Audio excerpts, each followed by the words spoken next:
Go. Hi, and we're live. Hello, everybody. Hi, we Hi.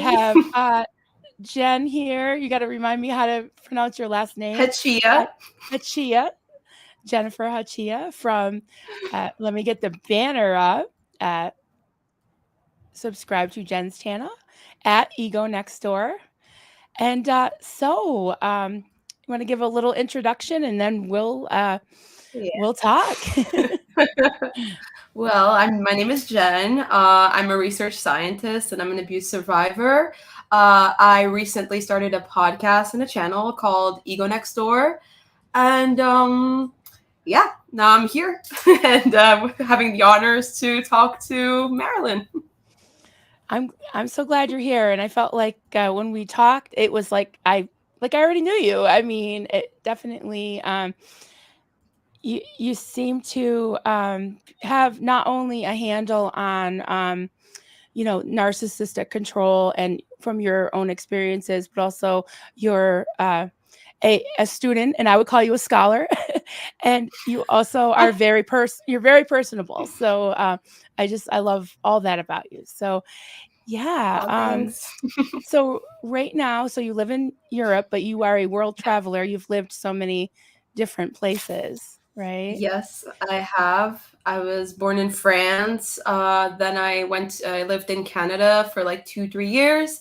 Then came to Portugal.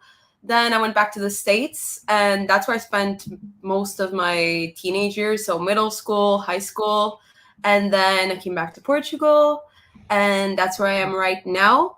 But hoping to move soon. Do you know where you want to move to? I want to move to the UK. But I mean, it will still take a while, but eye on the prize. That's right. Denver, hey, Steve-O. Hi. See, just as you predicted, everyone see the cute kitty taking a bath behind Jen.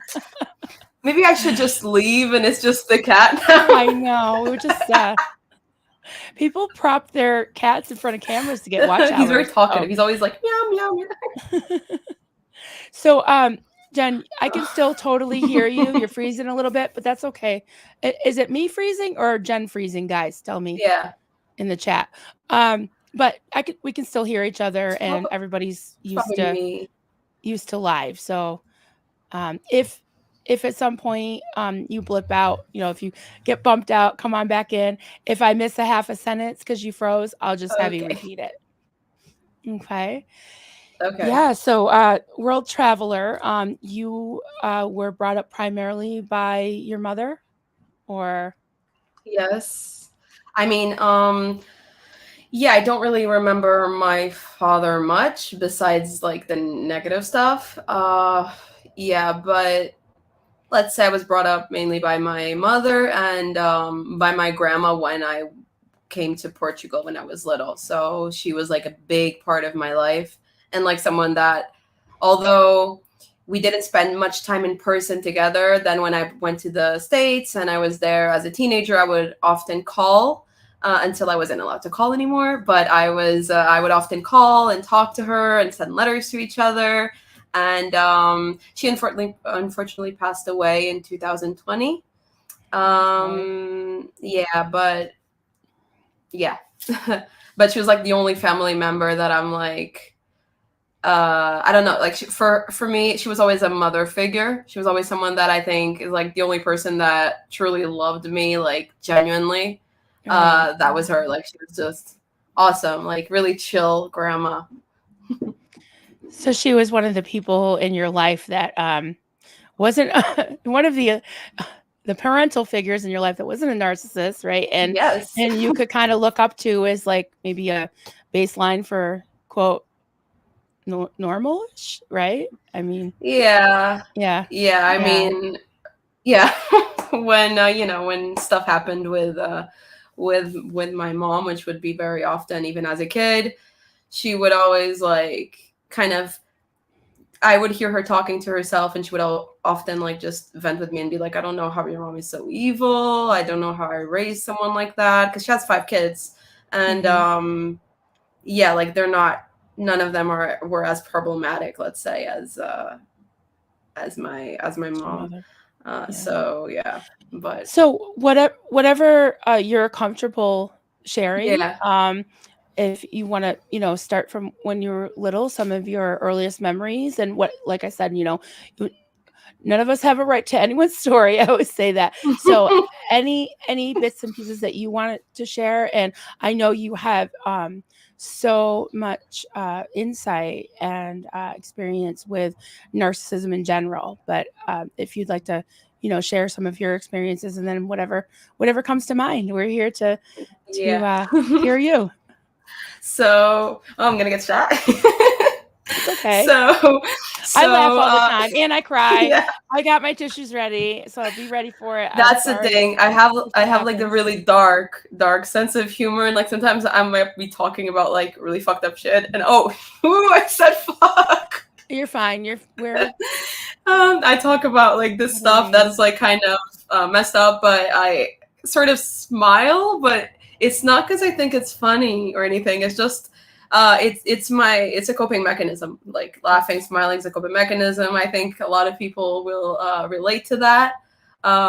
So Oh yeah, I give yeah. that disclaimer all the time. When I was talking to Doug, I was like, "Hey everybody, if I laugh and stuff, it's not because I necessarily think it's funny. It's just like a release. And sometimes I laugh at the fact that I'm crying, and I cry at the fact that I'm laughing. I don't know.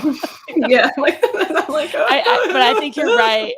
Many trauma victims or survivors, I like to say, yeah, have a super dark sense of humor. Yes. yes. Um, so, I mean, Gallows humor. like very like details of everything. Like I have, actually I posted like my last podcast episode goes in a lot of detail about my father. The next one, that's coming up on November 26th is going to talk a lot about my mother. But I mean, since we don't have like the whole day or the whole next few days to talk nonstop, because I would need like a full week nonstop talking to like talk about everything. I think you can Yeah. understand that.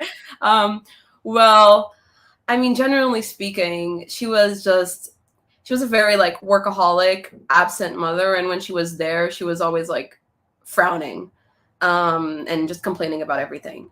And she was like, even when she was like physically present and not working, like picking me up from school or cooking dinner or something like that, every approach that I had to try to do normal things that kids do, like hug mommy or kiss mommy and that kind of stuff, like she would always just push me, like literally just physically push me, like stop, I'm busy, stop this, Mm. like that kind of stuff. And yeah, like I remember being a kid and just watching like movies and TV shows and stuff and seeing people like hugging and kissing and like even like these big love stories. And as a little kid, I would already like be romanticizing and thinking to myself, oh my god, I can't wait until I grow up, because then finally like someone's gonna hug me and kiss me and like do all these things.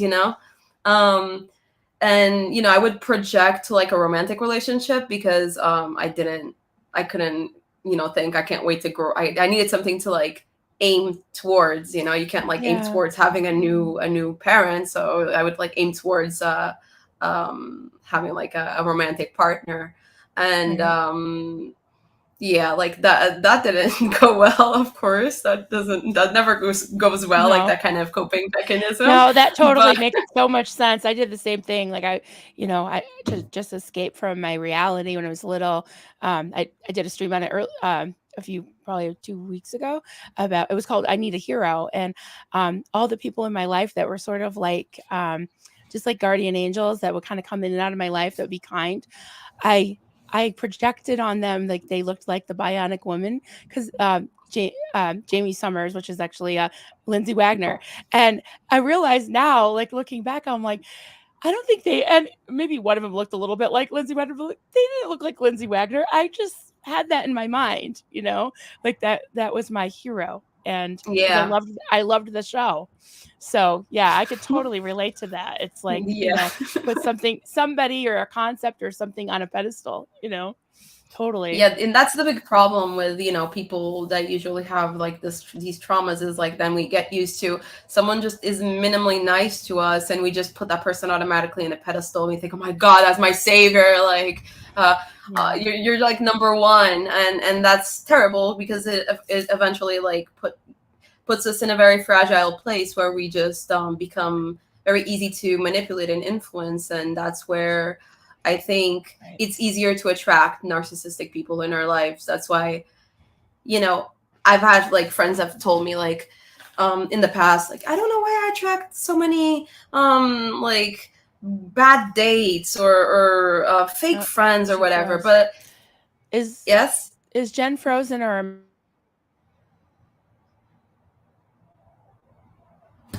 am I frozen? Am I here?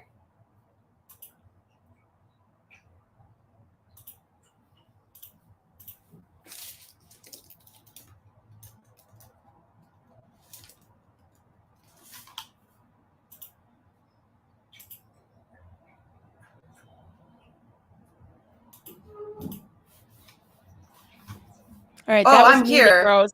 Oh, Yeah. okay. Oh, great. So I thought I was frozen, and I was like, I was making like my thinking faces. So great. Everyone saw my thinking. I froze. Yeah. Yeah, it was me this time. I can tell when it's me because all of a sudden the screen goes black and I get this little like swirly thing. I'm like, Oh, okay, that's me. Let me see if my okay. husband, Dunk, if you're hearing me, maybe you want to close some windows or close some stuff. We have country internet. We're working on getting fiber optics. So, yeah. Yeah. Okay. Makes a lot of difference once you Anyways, get it. I heard when you were talking about being okay, let me go back. You probably remember Yeah, I more of think what you said than I did. no, Everybody else actually, probably heard you.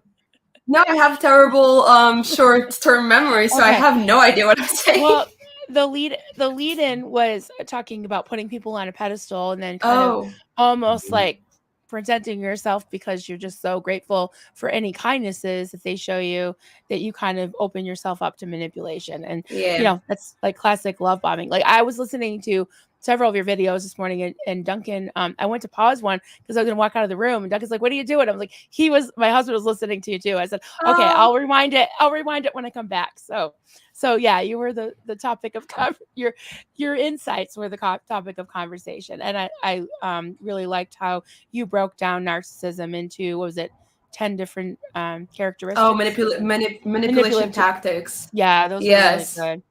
Yeah. Yeah, So and one of them future episodes will give examples on each as well.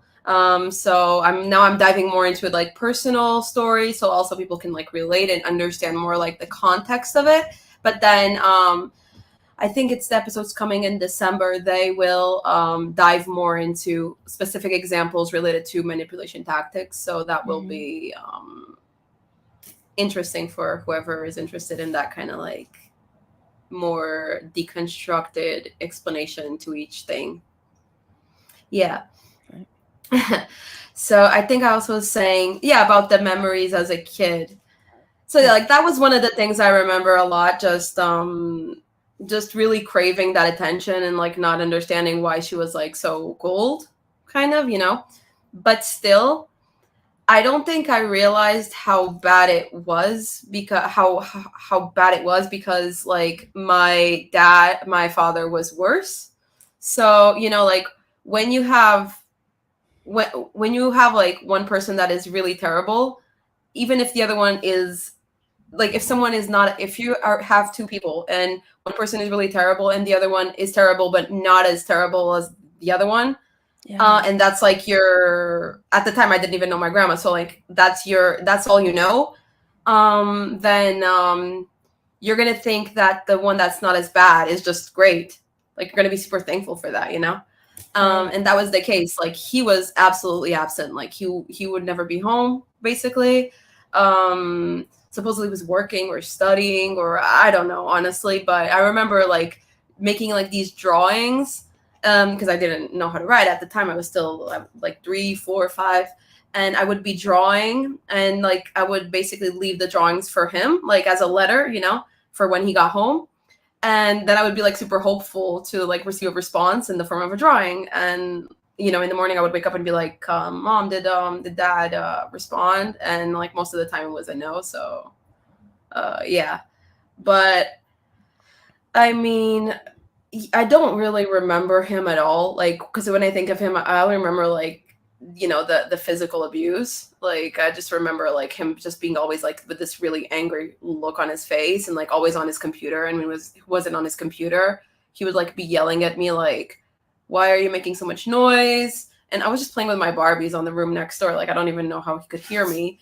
And then like he would be like, you're making too much noise. You should learn your lesson. So, he would drag me across the hall, put me in the bathroom, and like start belting me, like nonstop until I was like just lying down and like really pretty much not moving. But like I didn't want to like tell anyone because I didn't want to be like the reason why my father and my mother would get divorced, because them between each other had like a pretty good relationship.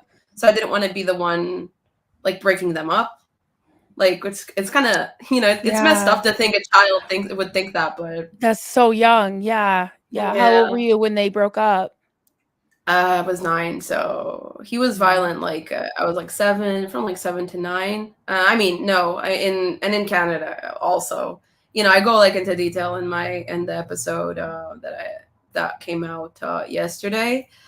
But yeah, like even the few times that I saw him, like that I would see him in Canada, he would like be pretty violent. And I remember just being really scared of him. Like I remember just being like on edge all the time, and just scared that he would just come home early or something and like see me doing something that I wasn't supposed to. And when we're saying not supposed to, is like, on the Being computer, like playing or just I don't know. But then again, it's like everything as a kid, like everything that I did seemed to be wrong.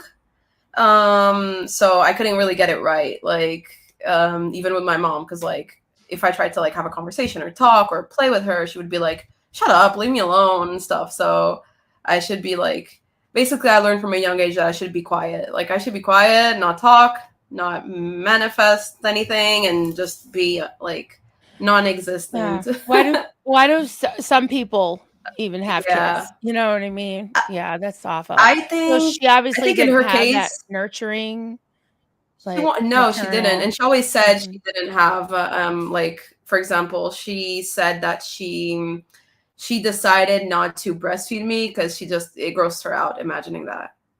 Oh, yeah. Like, yeah, but she wanted a child because she I could wanted see that. I could see that, but you don't tell your kid that. You know what I mean? right? That's awful. Like, Yeah. I totally understand that like some women make that choice, and like for some women they make the choice because it's either too painful or because they literally physically cannot actually produce enough milk. Like there's a lot of reasons, and like some people just don't feel comfortable, and that's okay. But like that's the thing, telling your kid that is like it's very narcissistic, because you're not considering the other person's feelings, especially if it's a child. Like it's a child, they're not gonna like rationalize the situation. They're just gonna think, okay, well then I'm just an inconvenient. you know yeah, but I mean, she liked me because I was an accessory. Oh yeah, I get that. She saw me as like a little accessory, because she was like a lot into fashion, and she liked to dress me up. So like that was her thing. She liked to stroll around her kid and have like a mini, not even a mini me because we didn't look alike, but that kind of stuff. Yeah. See, I'm laughing, but it's not funny. But yeah, no, I understand. No, I understand. I would be laughing if I talked about that too. Yeah. Yeah. So, I mean, just from your story from from birth till now, it sounds like definitely she had some things that manifested even worse later on. But like you said, your father was, outwardly violent and probably more, psycho than she was. But then when you ended up just staying with just your mother, your father was out of the picture, then more things started to develop, right? Which you Yeah. being young and being under her manipulation, I mean, you're just seeing it now, but it's hard when you're a little kid, you don't know what's happening, right? Yeah, I mean, I just I just remember thinking I was like so inconvenient all the time, you know, and being like, I just wanted to like express myself, and I used to be like, you know, I wanted to be playful and talk and crack some bad jokes, and I was like a little clown, you know, and she did not give me space for that. It was like shut up, like, and then you know when it was just me and her after they got divorced, which was also like quite like the whole thing was quite traumatic, because it was all of a sudden, like it wasn't like a civil thing, like, oh, hey, you know, like I see when I see like people talk about how parents handle the divorce with when they have a child, I'm like, wow, like that's super mature. Like I can't relate to that. And they talk about the child, like, oh, we need to prepare our child for the divorce. Oh, I didn't get any of that. It was like, Right. oh, I was having just a normal day, and she calls me up because at the time, because I had like one of those phones. I was little, but I had a phone, so she could kind of call me to pick me up from school and stuff, because she worked kind of far. And she suddenly calls and she's like, get the things you can, like your essentials. Don't bring your toys, you don't need that. I was 9, okay. Don't bring your toys, you don't need that. Get your essentials. We're leaving the house. And and your dad can't know. And I was like, what? Like, oh, what the hell? Like, you know, like my safe space was my room. Like my things were like, you know, like when, especially when you're an only child, that's like your safe space. It's the place you just crawl and like, you know, curl up in Yeah. a ball and just stay there. And like suddenly, oh, leave everything and just go. It's like, but why? Like, don't bring your toys. That's what I wouldn't understand. Like, why can't I bring my toys? Like, why is that not necessary? I'm a kid. Right. But Yeah. you know, like she was very, that's the thing about like that's why like my father definitely was a narcissistic psychopath, because like he was more intelligent in the way he would do things, and you would see like it wasn't out of impulse, it was just out of pure like this like kind of, I don't want to use the word evil, but like, you know, that kind of like soulless desire of like just Yeah. inflicting pain and like traumatizing. Like, um kinda yeah, I don't know, I call like it he knew how something to like fake it. calculate right, he was, like, calculatively, like, sadistic, Yes. right? Yeah, I've like had some people in my life when like that. people were Yeah. around, like when people were around, he acted like we were the best friends. Like he would force hug me and stuff. He would like be just act like the best, like that of the year. That's why like for me it's so important to like raise awareness on this, because it people never see it coming when they hear stories and like really really fucked up shit happening in certain families. They're like, oh, I don't know, they seem like a chill family. Yeah, Right. me and my Absolutely. parents also seemed like a chill family until you saw what happened, you know, inside the house, and it was like a totally different story, you know. But everyone, until probably now that I'm like starting to speak out, they thought like, you know, I was this like um um just really lucky spoiled brat that like got to travel in different countries and learn 3 languages and just, you know, go to college, and everyone just thinks I'm like this brat because that's the image they got, you know. Mhm. That's like the fixed image they had from seeing me from the outside and like seeing what was going on from the outside. But like inside the house it was different. Like recently, like a few months ago only, I turned to my boyfriend, I'm like, you know, it's not that bad, because you know that's the thing, like when you're so manipulated you don't even realize it. And then I told him, you know, it's not that bad, she's really nice to me in public. And he's like, Jen, you know that's really really bad, right? And I'm like, no, I mean, because you know, I like spending time with her in public, she's so nice to me and stuff. And he's like, no, but that's really bad because it means she's, you know, faking it Right. for appearances. And then like slowly, like, you know, the puzzle Mhm. pieces started like putting back together, and like all the things I had already perceived when I was a teenager, and I kind of saw right through her and saw that she was a big bitch, then I started realizing again, like, yeah, how did they manipulate me in my teenage years and brainwash me so much for me to think that they were like these awesome people? When in reality, like they're just using and abusing me even at 30. Like that's crazy. But you know, so I lost my train of thought. Oh no, I'm saying. definitely thinking about a lot of things that you had kind of said in your other videos to explain, what was Mm-hmm. behind this. And I couple thoughts I had was, and we have some great comments too we can go through. Couple things I had is like, not to have dark humor, but it does sometimes help. But when like these terrible like people are uncovered sometimes in the news, like serial killers or something, they always go and like Yeah. shove a microphone in the neighbor's face. Like it seemed like he was a nice guy, and Yeah. it's like I did smell some terrible smells coming from Jeffrey Dahmer's apartment, but he seemed okay. It's like, Right? Because they're just so good at faking it.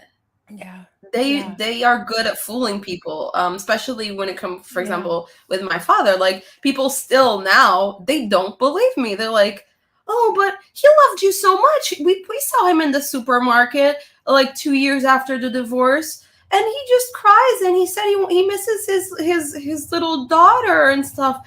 And like when I would hear that, I'll be like, what the hell? Like what does he miss? Does he miss like my body so he could belt someone or something? Like what the hell? right, What the hell yeah, does he miss? yeah, Because there was nothing there. mhm. Like I remember like being a kid and like watching TV, like waking up really early, and I would wake up really early because like at like 6 or 7, so I could watch TV until they woke up, like on weekends, because I knew that like once they woke up, I would have to turn off the TV and not make noise because then I would just hear shit like, "What are you watching? Those stupid cartoons, blah blah blah," and like nobody wants that. So I would like my TV hours would be while they're sleeping, and then when I would hear like footsteps, I'd be like, "Okay, time to go."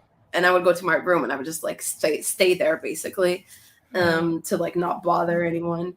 Um, but I wasn't even allowed to be like alone in my room very long, especially in my teenage years. Like that was a big no. Like I wasn't allowed to do anything, and that's where like the control like hardcore began. Yeah, but going back to like being a kid, I just keep losing my train of thought because, like, all these memories, like, No, just, yeah, and I'm, you're like, doing so great. lost. No, Like, you're doing because it's, like, great. So overwhelming. right. No. Um, Do you want to take a little break and take some comments? Because you really are sparking a lot of good comments and sure. conversation, and then we can kind of pick back up to when we Yes, were a let's do teenager. that. Okay. So this should Yes, let's start. see what the people are saying. Um, Joel has some great comments. Joel McCoy, our buddy, the sad thing about being a child of a narcissist is that we spend so much of our life looking for the love and kindness that we see in other situations. Yeah, Yep. yeah, that makes a lot of sense, and you explained that really Yes. well. Aaron, Yeah, that's the Aaron thing. S. I can relate. I've been working on boundaries, and it has been helping. Boundaries, yeah. I know when you've had, narcissistic abuse and cult abuse, any type of cult of one, I would call this cult of, well, 4 with you, your mother, your father, and your stepfather, just, Yes. it's just awful. Um, Joel McCoy again. I think Jen's father is a malignant narcissist. They are a danger. Yeah. I mean, yeah, definitely malignant. But then again, I wonder like when I read those like terminology like malignant narcissist, but like aren't all narcissists malignant? Because I don't see any. You know what I mean? Like good. I know there's Yeah. like the covert narcissists and stuff, but Yeah. Yeah. I don't know. Yeah. I would define It's at the end of the my day, it's my cult labels. leader, Marlene Sweeny. You know how I like to say her name any chance I get. Yes. She, I would. okay, I'm not a psychiatrist, a doctor, or anything, but from what I've read, she has a lot of traits of what's called a vulnerable narcissist, or a A covert, covert. because Mm-hmm. she would always be like, "Oh, woe is me. Oh, just so burdened, and everything was our Oh, fault. And if we weren't so unrighteous and sinful or stupid, basically, she could call us stupid, that she wouldn't have to give so much of herself. And that's why she would get mad at us, because it was our fault. And oh, my husband left me, and just always a pity party. And of course. meanwhile, she was on top of the world, getting everything handed to her, and dictating everything. So, Was yeah. Marlene my mom?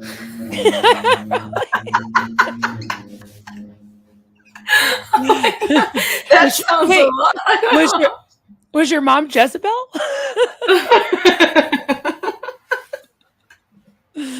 Oh boy. Yeah, we could have a lot of fun with this. Oh, this is Yeah. interesting. Joel knows a lot about narcissists, not because he is one. He's definitely not one. He's Oh, an yes. empath, but he I he know he said him. that he's had yeah, was brought up by narcissists, unfortunately. A trait Yeah. of a narcissist is the chameleon effect, to fool the outside world. Yeah. Oh, yeah. Definitely. Yeah, and then I mean, it's when you learn kind of like to read them, because then they have like these specific. I plan to do like more videos on like facial expressions they do and stuff, because they did like some very specific Interesting. things, like I don't know, just the stares they give and stuff, like certain things, like the way they look at you, like kind of like with there's one like that's really typical, that's like you're talking and they're kind of like they're kind of like disgusted, like they kind of want to like destroy with their eyes, like their eyes are like bullets. I'm not even kidding, like this is a very like typical narcissistic Mm, like facial expression kind of thing, is like yeah. looking at you and kind of with this look of disgust, but it's usually when no one else is looking, and this can happen like in public, and Wow.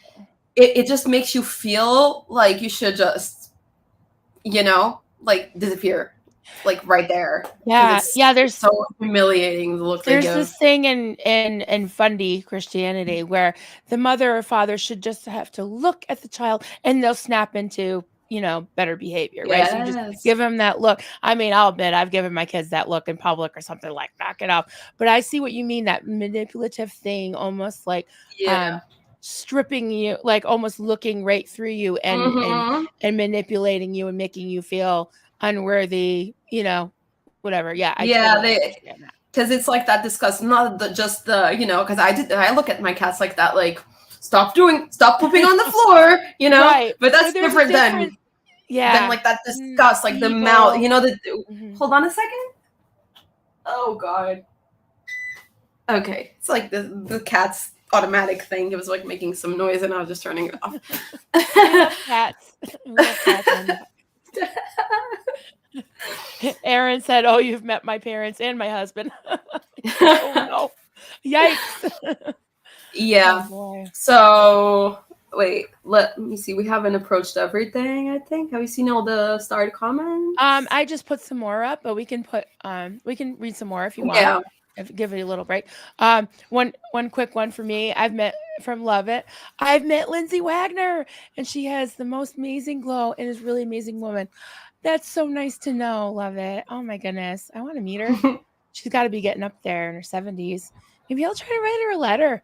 I've never tried. You Interesting. should do it. Well, I'm happy to know. Do it. Do it. I'm happy to know. Good person. She seemed very sweet. That's great. Okay, I'll read some more here. Yadira comment: My heart breaks for every stolen innocence, for every extremely abused and neglected child / young person. We are trauma bonded, but it makes us stronger. Thanks for sharing your stories. Yeah, thank you for being here, Jen. I know it's not easy, and someone else said that as well. Oh, it's Aaron, I think you're fine. very brave. It's fine. It's fine. Uh, It's fine. I mean, really, because the most important yes. thing for me is just I know it can really like I know that hearing other people telling their stories helped me. So I know that this can help other people, Yeah. not feel so alone, not feel like, it's just darkness. Right. So it feels like the pain was worthwhile because it's possible to help other people. Like, you know what I mean? Like I would just not be able to move on with my life, carry on, and not do something about it, Yeah. knowing how like evil some people are. Like I couldn't. It's just I Yeah. wouldn't be able to sleep at night. You know? Yeah, I totally understand that because, I know that something was kind of all pervasive with me is just feeling of helplessness and also not being able to understand or express what happened to me. So then when I started to explore those things and start to gain the vocabulary and the understanding about narcissism, about cult Yeah. abuse, about abuse in general, manipulation, manipulation tactics. I Tactics. wanted to like when there's something that helps you, it's like, hey guys, this can help you. It helped me. So Yeah. I'm like that. I'm like very much a herder. I want to gather everybody Say. together and let's heal. But yeah, Yeah. I Let's understand go. the sense of justice, like Marlene Sweeny is sitting up in, the woods right now, 85 years old, thinking that she got away with her shit. But guess what? I'm, there's at She least didn't. We are 200, here talking right, about her. 200 people that know her name. And Yeah. yeah, I can understand that. It's like it is really hard, but when you get to the point where you're ready to share, even in little increments, like I've just been sharing my story in bits and pieces.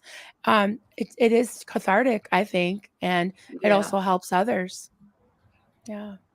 Yeah, it feels like, at least for me, every time I tell one more, like every time I put one episode out of the podcast, and I like, I write it prior because I really want to make sure I don't put out any details, or I want to just make sure, usually I just write it in one sitting, um, like the script, and just make sure like everything is there and like I'm transmitting exactly what I want to transmit.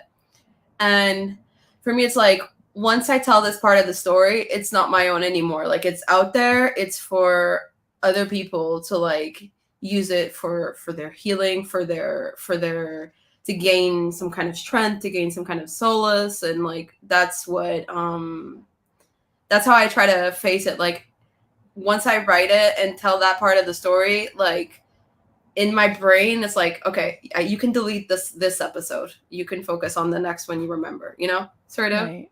Yeah. So I delete it from my brain, but I materialize it. But so like by materializing certain things that have happened to me, I can kind of let go of that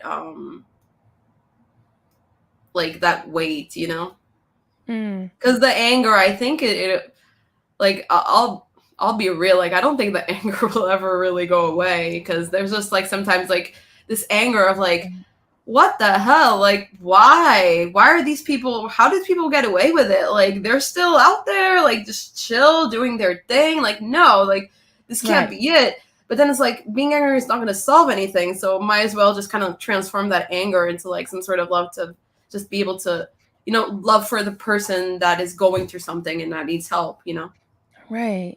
No, it something like that. makes a lot of sense. Um, It's great. you know, and I think you do that too. I mean, coming in, doing your lives and all that stuff, like you're helping people, like you're keeping them company, you're helping, you're um, putting yourself out there, and I think that just matters so much. Thank you. I appreciate that. And it really, it goes both ways. I feel like it's helping me that, I'm amazed that people would want to listen to what I have to say sometimes, but yeah, it's like building a community that I never felt like I had, because when I joined the call, I thought that was a good community, and it turned out to be, um, dark and terrible and, soul, killing, you know Draining. what I mean? Yes, yes, yes. Draining. So it These is, people, yeah. they drain so much. Like I don't know. Like I think a lot of us, because we have like CPTSD and that kind of stuff, like we will. I mean, at least I feel like I will never be able to have like a normal life. Like like people, when I see like in movies and in TV shows, people doing the normal human routine of getting up in the morning, having breakfast, going to work, coming back, doing all these things. And I'm like, what do you mean? Like, just the getting up part and like doing that first pee in the morning is so hard. It's like, oh, okay, put my pants down. Okay, now this, now that, wash my face. Okay, that's a big task. Now I need an hour to rest from that. And it's not even like, I'm not a lazy person. I'm quite a workaholic, but like in my workaholic in my own terms, like I have moments where I'm like, everything is hard.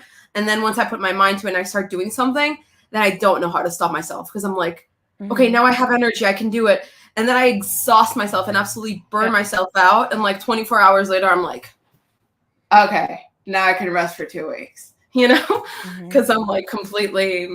And I think that a lot of people can relate to that, you know, feeling like they want to do everything, but they, at the same time, they feel like they can't do anything, like all the energy up and down. And like also, yeah, I think maybe some people can relate to that as well. Oh yeah, definitely. My emotions go up and down a lot, and my energy levels, and my abilities as far as, you know, I do. I've talked about this before that I, you know, have some autoimmune issues going on, like fibromyalgia, and it can definitely be traced back to trauma from when I was younger. And it definitely, you know, they say the body keeps the score. That's a book that I haven't read, but I haven't, but yes, I know. Sounds right to me. And yeah, and what, I can't remember who it was that talked about boundaries, you know, like even giving yourself some time to take a break and be nice to yourself, you know, self-care. When you haven't had anyone caring for you, even when you really, like as a child, it's and you're used to you know, being blamed and blaming yourself, it's hard to really step back and say, hey, I'm worthy to have boundaries and to take care of myself and put myself first. You know, that's a lesson I had to really learn.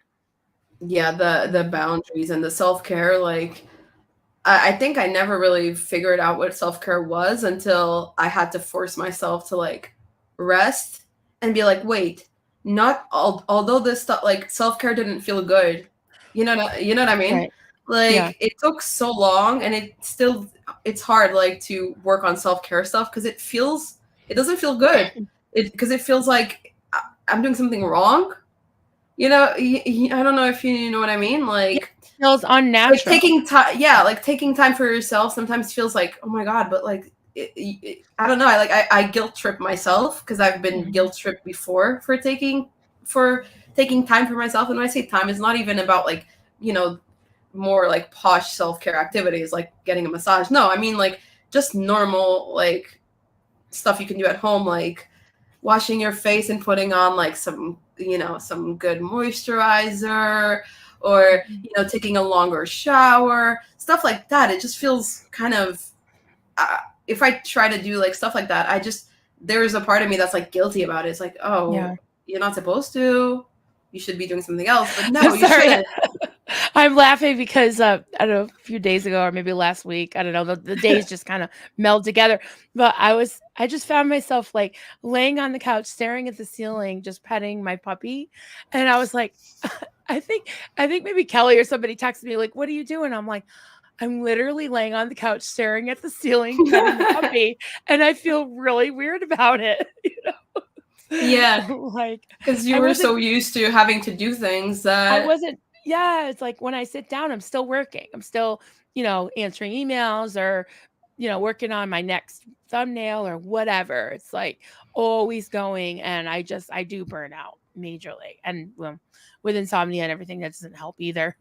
You know, I think now that we're talking about this, I actually think I have a theory. Like we were so used in the past because of trauma to have to look forward to something because the present was so bad that now that things are safer, our brain is still thinking that the present is as unsafe as it was. So it's that's why it's so hard to be in the present. Like yeah, for because us, yeah, you're, adrenaline, everything, we're like always on high alert. And I think Yeah. you even mentioned that in one of, some in so many words in one of your podcasts about being, constantly, I don't remember how you put it, but I could totally relate to just, Mhm. being on edge all the time, or just constantly running on this high level of sense of danger, where it's hard to Yeah. tone it down and to relax and to be like, I'm safe. Yeah, like simple things like, for example, that the part where, my life episode where my mom decided to just leave my dad, and like just on the same day, and like call me and be like, okay, we're leaving right now, grab your stuff. Like even that, it was super traumatic as a kid, because your home is supposed to be your safe space, and suddenly you're taken Right. from that, and like, and you're like, but why? Like, this is my place, and like suddenly you don't have a home anymore, and like we're living with my grandma, and like, I mean, my grandma was awesome. That's not the point. It was just, I was used to being, I had found some place that I could call home after moving like from France to Canada, from Canada to Portugal, from Portugal to like one house to the other. And I thought that was like the home. Right. But then, and that was like a constant in my life. It was always like, suddenly when I start feeling like I'm home, when I start building like in my head like the concept of, okay, this feels safe now, suddenly, oh, Mhm. we're moving again, oh, we're moving again, oh, we're moving again. Because like even when I was in the States, we moved a couple of times. um Yeah. Even when we were here like in Portugal, we moved like a couple of times as well. So I think, so I'm 31 now. I have moved about, I did the maths once, it like 17 times. Oh, wow. So, it's like I'm always ready for to leave again. And Mhm. so that's why, it's always the edge thing. It's always the, okay, I can't relax. I can't, like, even sitting back, like that's the thing I'm kind of trying to get used to, because I'm always like sitting on the edge of the seat all the Right. time, like when I'm having lunch, dinner, everything. And I think that's a trauma response, because it's always like I'm ready to just get up um anytime I need. Like, Right. let's not get too close to people, because you might leave, you might have to leave suddenly. Right. Um, and yeah, there was something you were talking about the other day, actually, that um, about the fear of this is like not related, but kind of related. Like we're talking about trauma, so the fear of like death, and like being kind of indoctrinated into fearing it and stuff. Mhm. And like my family was mostly all Catholic, and I remember that like my father, from since I was a kid, he tried to like traumatize me about death, basically. Like he would like, I had this teacher, this elementary school teacher, when I was like 8. She was awesome, like super sweet lady, like just awesome. And she suddenly passed away. Like she actually was doing the reason she passed away was something like, she was getting like liposuction, and she didn't survive, like something with like the anesthesia or something like went wrong, and Oh. she just, yeah, and she like just stayed there. Yeah, it was like crazy, like just out of nowhere. And we're talking like 2002 or 2003, so this was, you know a while ago. But, and I remember, like, for me it was super, when you're a kid, and it's like that's the first time you're faced with like the first experience with that kind of stuff is like shocking. And Mm. he would be like playing this game that had skulls and stuff, and at night he would like call me up to watch, and he would be like, see, these are dead people, this is how your teacher will look like. Oh my god, ever since that time, and I was like 7 at the time, like I started having panic attacks. Like I remember my first panic attack was around that time, and then I couldn't sleep anymore. Like I started having insomnia from that moment on, because he would always be like, and I would be crying like hysterically, and my mom would be like, oh, stop it. Like she would be sitting across, like, in the living room, because like it was night, and they were like doing their thing. And she'd be like, oh, stop it. Don't do that to her. And he'd be like, oh, look, you see these skulls, blah, blah, blah, blah, blah. They're going to scare you. And I was like, you know, I'm a kid. Like, this is so fucking scary, you know? And so, like, it was like even like deeper than that, but I'm just giving like a that's really really sick. That's really fucked up. Like not only taking something that's like a pretty like pretty prevalent in most religions, Christian based religions, about the fear of hell, and that whole thing is just so traumatic. And then you got your biological father who is kind of a sadistic, you know, POS in my humble opinion. Coupled with that, it's just it's just horrible. And you know, I'm just seeing a thread through both of your parents is that they lacked not only human common decency and empathy, but the fact that they didn't really bond with you. That's just terrible. No bonding. That's awful. So awful. Yeah, but I mean, enough about the sad things. Let's fast forward to teenage years. Just kidding. Oh yeah, right. I know. Doug when I was telling Doug my story, he's like, does it get any happier? I'm like, well, no, I'm sorry. No, it doesn't. It doesn't. I'm sorry too, guys. I'm sorry. When it gets too much, just look at the cat. It's okay. That's right. So your teenage years. Yes. Where did they begin? Well, they began I was already in the US, yeah. And I was like a really peaceful teen. Yeah, I wasn't like really problematic. Like I didn't do any drugs. I didn't drink. I didn't smoke. I didn't do any of that. And I was like a good student.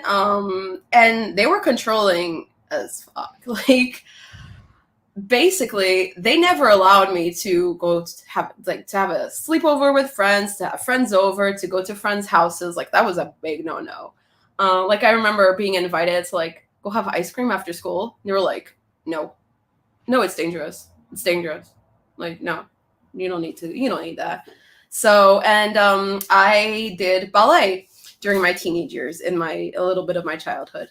So, and at one point I didn't like it anymore because that was also quite traumatic, because, I mean, ballet can be quite hard on kids, especially because, body dysmorphia, body shaming. I would like to think that things are getting a little bit better in that way. But I mean, say like 15 years ago, like teachers had no problem in looking at you and being like, put your belly in. And you'd be like, yeah, I can't put it anymore in. And they're like, well, you need to lose weight then, you're fat and stuff like that. And like my body type is like kind of, curvy sort of like, it's not like, super slender and like tall, it's like I'm short and like, and they would be like, just not very nice.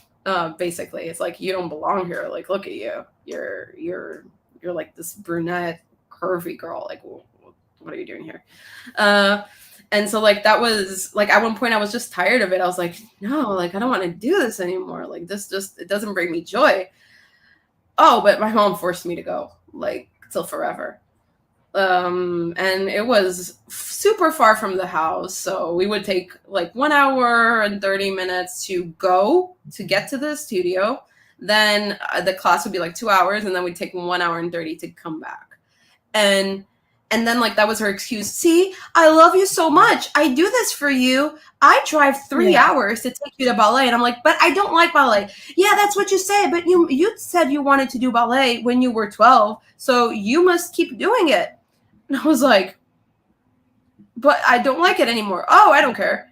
So then I would be there and like I would try to like protest against it and like go instead of wearing like the red or the light blue like clothes thing, I would wear like black and like I would do it on purpose, like not wear my hair right, like I would not wear it right. I would wear like go like with bangs, and at the time I tried to be like emo, so I would have like bangs like hiding one eye. Oh, would you Foster said belly dancing? There you go. That's even better. That's what you're meant to do. I would try to rebel, but yeah, like I was just forced to go, and that's when I started seeing like how controlling she was. Like, you can't do anything, you can't be with your friends, you can't talk on the phone. Then I started finding out that like the few times I did talk on the phone, she would be listening on the other line, because I mean, people watching are probably like around our generation, so we're fine. There's not a lot of Gen Z here, I think. Okay, so but yeah, so home phones, that was a thing. Everyone remembers probably. Well, I do remember. So, yeah, I still remember my number, 6633908. So I would be on one line talking to a friend, and they would like pick up without making noise, of course, and listen to everything. It was like, but I wouldn't realize it until like, I only realized it afterwards when they started like throwing in my face things I was like venting and talking about with my friends. So like they were like guilt tripping me into having friends and venting to other people. So at one point I was like forbidden from doing that. So then, since I couldn't talk on the phone, I would, at the time, we used like not Yahoo, but we used like it wasn't Messenger, it was like MSN Messenger. Yeah. And I would be like, talking. Then most of my friends were like online. Basically, I didn't really have like friends in high school, so I was such a weirdo. Like, I couldn't go out. I wasn't cool. I couldn't wear the clothes I wanted. Like, until I was like, I don't know, 16 or something. My mom wanted to dress me, and even then, she like didn't let me buy clothes that I wanted. I had to like dress the way she wanted me to dress. So like, I was kind of a weirdo, and I would just be online a lot of time and like in blogs and like talking to people I met in blogs. And then months later, like this all happened, the memories are very very I don't remember exactly when it was that I found out, but I realized that they had installed a program in the computer that recorded everything that I wrote and took like screenshots every like 3 minutes. And we're talking 2007, and like there was already technology for that. Like that's, it's impressive. I mean, but it took like screenshots every like 2 minutes, and it would record literally everything that you typed on the keyboard, like everything, like, and it would save like in a text file, everything. And then at the end of the day, after like, after I went to bed, after they sent me to bed, because, I couldn't just go to bed when I wanted, or I couldn't go to my room when I wanted. I had to stay with them after dinner and like watch TV with them, watch what they wanted to watch on TV, and then go to bed eventually. They would read. They would go to the computer and read everything. Like read all the conversation I had with my friends, everything. And like when I found out, like I was insulted, obviously, and I was like so angry, like violated, because I wasn't a bad, like I understand that some parents can get concerned because, if a kid is like getting into drugs or like drinking or like their grades are bad, so something must be up, I get that. But I was a good kid. I was an honor roll student kid, and I didn't like go out or anything. I was always at home. So there was nothing I could possibly be doing that would like harm myself. But they weren't scared of me harming myself. They were scared of me harming them by not being their number one fan or something. Because they weren't bothered by the conversations I was having with my friends about like, wanting to like cancel myself. They were worried about the conversation I was having with my friends, calling her like a cow and him a bull or something like that. Like I would just make up these like far random old names and call them that. That's what they were worried about. They weren't worried that I was clearly depressed. No. Exactly, yeah. And then at what point I was like, it was pretty bad because basically I started talking to the guidance counselor in high school, and I told my guidance counselor that I wanted to cancel myself. And I was like, and that's when they had to call like my mom. She made me regret saying anything because she was like, "This is humiliating for me. How dare you say that? This is really bad." So then she took me to like a psychologist and a psychiatrist like once, and then like I had to hear it forever that she spent like of course that kind of stuff in America is super expensive, but like $200 or something in one consultation, and like she didn't take me to more. Like I clearly needed more, but no, like but I was on meds. Like the one time I went to a psychiatrist, he gave me meds like antidepressants and stuff, which I took for like 3 months, and then I stopped abruptly because she took the meds. She took my meds from one moment to the other, and she said, "You're not you don't need meds. You're not sick. You're evil. You're the devil. You don't need meds." So she just took them from me. So I had to stop cold turkey. Yeah. So, and like, that stopping that kind of medication, like cold turkey, that's a big, especially when your brain is still developing, that's a big no-no. Like that can fuck you up so bad. But yeah, I'm really mad at her. I'm getting more and more mad. But look, she's a great mom, and she sacrificed her whole life for me. Okay, guys, don't think she's a bad person. She's a great mom. I am just so unforgiving and resentful. Okay, guys. So. Oh my God. Yeah. Let's take a deep breath and say hi. Yeah, I try to think of a happy story because I don't want to make people sad. Hi, Kelly. Hi, Kelly. Love you too, honey. Oh boy. Oh, she's so sweet. Jeez, guys. You want to read it? Jen, I'm so proud. Oh God, I'm gonna cry. I'm so proud of you being brave to open up and share your story. Marilyn is one of the kindest people I know, and I'm so glad you're talking. Yes, she is. No, Marilyn is very kind. Thank you for sharing Jen with me. You have an upcoming episode, a big video coming out from Kelly. We'll do a fantastic and beautiful job. And she was nice enough to not let me, she's like, I don't mind sharing Jen with you. And here we are, doing a live together, but sharing is caring. I'm so looking forward to your video with Kelly. It's going to be awesome.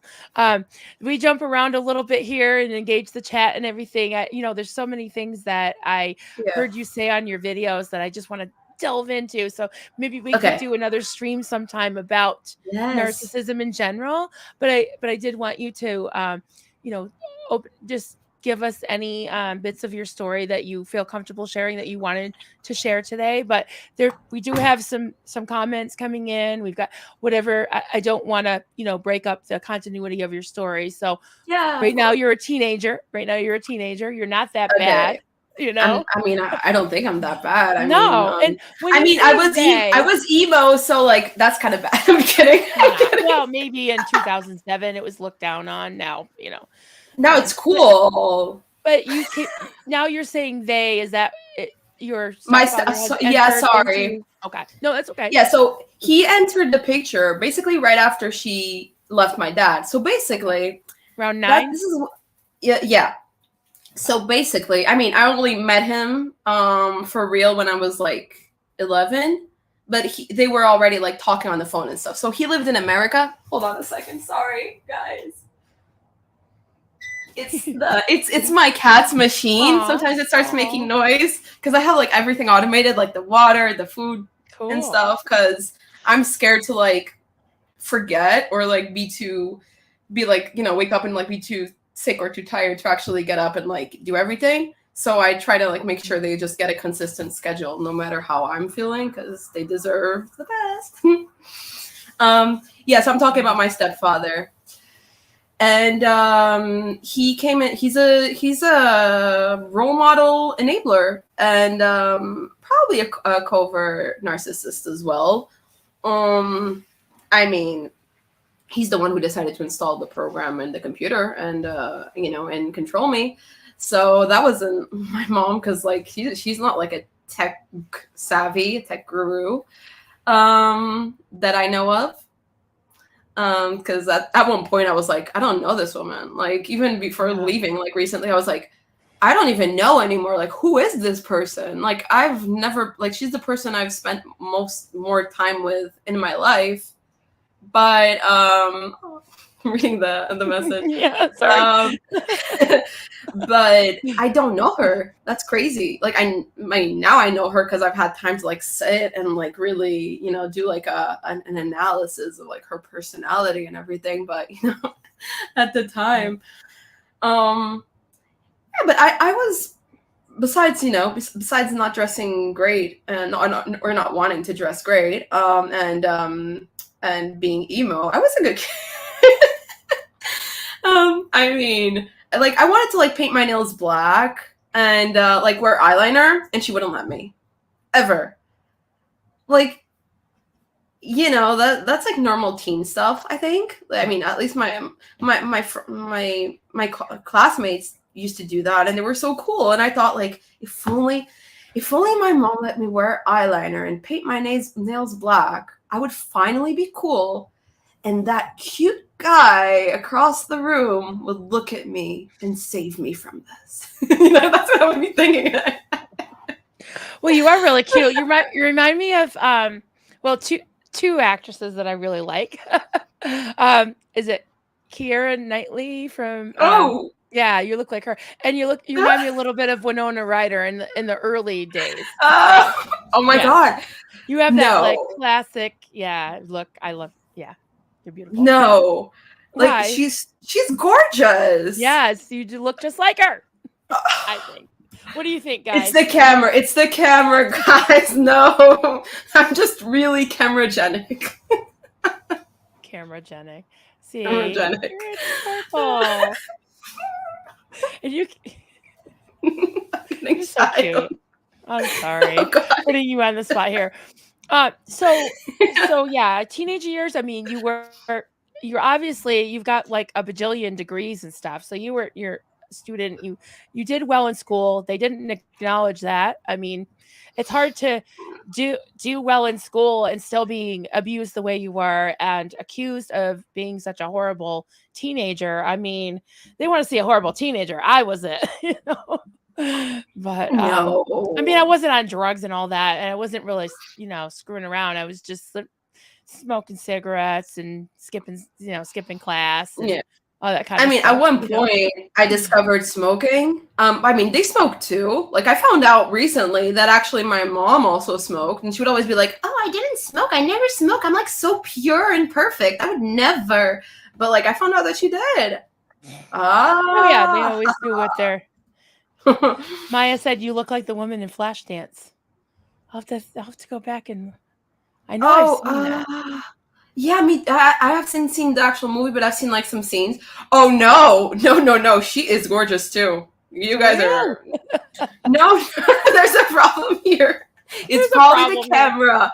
Check your camera. Problem here. It's your. Check your screens, guys. What's your perception of yourself? You are gorgeous.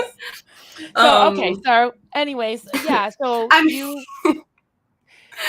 So you become an adult, and then you go to school, right? Obviously, you have a lot of. My brain just froze. Sorry, like when your brain just like stopped. Okay, so because I lost my train of thought. But yes, because I'm putting up all these embarrassing things saying you look like a movie star, but you do. So, anyways, I mean, I did want to be an actress when I was like a teenager and stuff. Even when I was a kid, I really wanted to like anything that had to do with like just imagining stuff and like acting and like writing. I wanted to just do things, but like they wouldn't take me to any auditions or anything. And we lived so close to New York that there was no excuse. Like she worked in New York, they just didn't want to bother. Like because then that would give me like too much like potential stardom and something that they didn't really, that wouldn't reflect on them. She wanted me to do something that would reflect on her, like Gotcha. college would reflect on her because it's like, oh, I paid for it. Um, but for information, college in Portugal is quite cheap compared to America. Like there's like no comparison whatsoever, which is one of my theories. That's why I think she decided to move here back before I started college there, because I was already getting my applications ready. But suddenly, out of nowhere, she was like, we're going back to Portugal. And I was like, why? And she was like, because of your mental health. You are clearly not okay, and you need your family by you. And I was like, what? Like my mental health? My mental health was bad like 3 years ago when I was, 15, not now that I'm like nearly 18 and my life is actually quite put together, and I actually had like friends and people. I started like having friends and people to like do stuff with eventually. Right. Yeah. So that's like one of my theories. She just decided to move here so she could like say that like she put me in college, and yeah.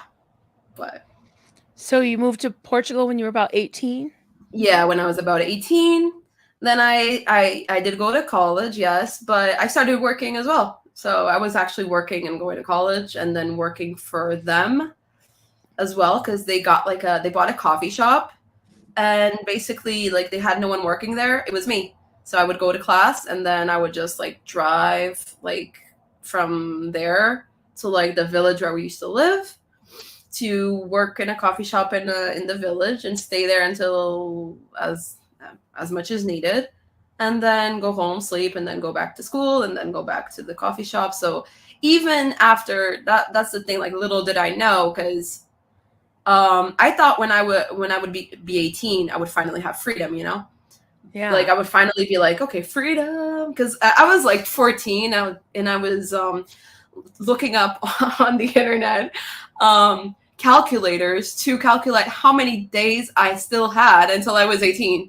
And then I would be like counting it down. And then just to annoy her at one point, I would be like, okay, I have, I don't remember, but like, I have 936 days until I am free of you. Wow. I like that. But then they found a way, because they needed me to work for them, because they weren't going to pay someone. They were super greedy in that way, and it was a good excuse, because then after school, instead of being able to do the normal college student things, like go for a coffee with the friends, or go to like study together in the library, or stay for dinner or whatever, I couldn't, because I had to go work.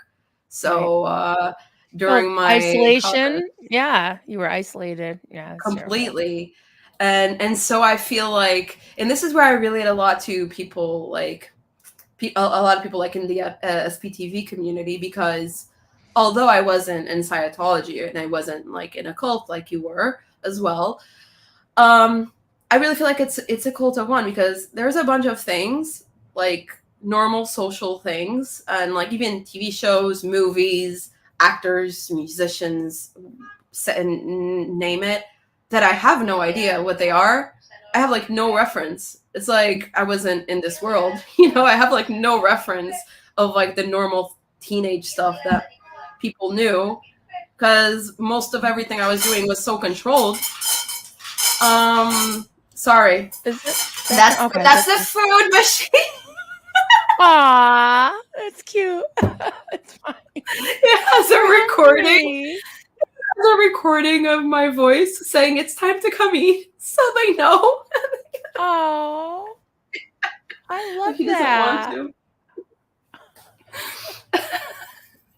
I love that. That's so cute. I was like, wait a minute, is there somebody here at the doors? Like, that's why you were like, oh, what's going on?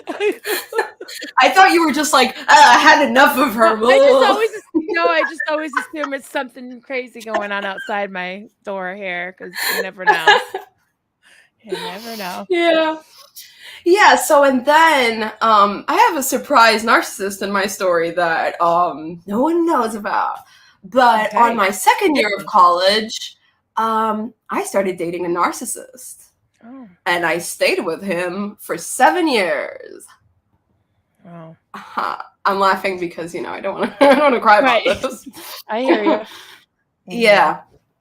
Yeah, so then it was like, and I'm not going to get too much into it because that could also be like a bunch of hours talking about that part, but pretty much like he was a person that went to the coffee shop. And fosters familiarity. That's interesting. Yeah. Yeah, because you were. Yeah, exactly. Your parents were. But yeah, I mean, I used to be like, I always used to get like very infatuated with guys that were like very narcissistic, because but I mean, they wouldn't date me because, I wasn't cool.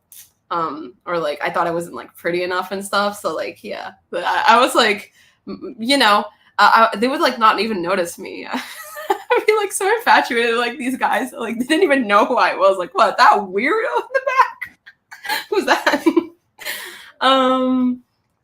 Yeah, so, but I started dating a narcissist, but he didn't seem like a narcissist at first. And however, he didn't seem like your typical narcissist, but he did love bomb me a lot. And I had this like gut feeling that he wasn't, like, it was just off. Like deep down, especially for empaths, we kind of know, like, it feels off with some people. And that was the case. Mm-hmm. But at the time, because of my conditioning when I was a teenager to like shift back from thinking like that my mother was a bitch and that, I should escape as soon as I can, to, oh, they actually saved my life, because I got convinced that they were great people. That's the thing. Like, they convinced me that they were great people, that I should trust them and tell them everything. So I stopped actually having friends and just going to them for everything and thinking that like they were, my saviors or whatever. And that was the problem, because I vented because I had no friends at that point. I vented with her that, that he was interested. Like, oh, that guy that comes here to have coffee, like, he wants, to take me out for coffee or whatever. But I don't feel right about him. Like, there's just this gut feeling, like it's just off. Like he makes me feel really uncomfortable. And she was like, oh, you're always like that, aren't you? Like, if you keep being this picky with people, you're going to end up alone. That's why, like, you never had a boyfriend still, and, barely kissed you're like 19 now. And, so I felt super guilty. Like, well, if my mom, which is like the queen of knowledge, is telling me that, I'm going to end up alone if I don't give it a chance, let me give it a chance. And that was like one of my greatest mistakes, because he was just the perfect narcissistic partner. So she liked him? She wanted you to be with him? Oh yeah, she loved him, and he loved her. Oh, and they would like, at one point, they would team up, and they would like gang up on me. Like, oh, why are you acting like that? And then he would be like, oh yeah, you tell her, mom. And I'd be like, oh, okay. Hi guys, I'm here. You're talking about me, but I'm here. Yeah. Yeah, so that was like 7 years of hell. And then then how did we break up? Well, I'll be real, like, and I think this is also a recurrent thing for people that are like empaths and that get into relationships with narcissists, is that even though we know that it's really bad and that it feels off, when you invest so much with some of yourself with someone, then you have a hard time leaving. Mm-hmm. And like, part of me was like, but he needs me. Like, I can't leave. I'm gonna break his heart. Like, that's what I wanted to believe in. Like, I didn't really feel like lovey feelings for him, but I always thought like, he needs me. Like, he's so dependent on me. Like, he really needs me for everything, because I was like basically his mom, And the reason we broke up was because he discarded me and left me for a friend of ours. Maybe he did you a favor. Oh, he did you a favor. No, I thank him every day. Like, when I would call him, thank you. I mean, I don't even think about him every day now. Thank goodness. But Yes, it was great that he did that, because also he left me for a narcissist. So they are just a narcissistic couple. I just hope they never have kids, because, Yeah. per kids, for children.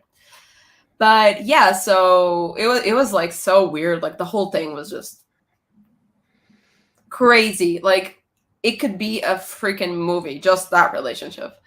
Because he was like super controlling. Like he wouldn't let me like it sounds crazy when you like look back, when you're like from the outside looking in, but at the time it felt perfectly normal. Like he didn't let me drink soda or have fast food or eat chocolate or you know stuff like that, like talk to my friends, not spend I couldn't spend a day without like practicing sports, stuff like that. He's just like really yikes.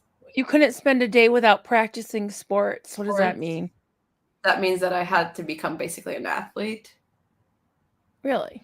Yeah. Interesting. At which I did. That's another story. Okay, guys.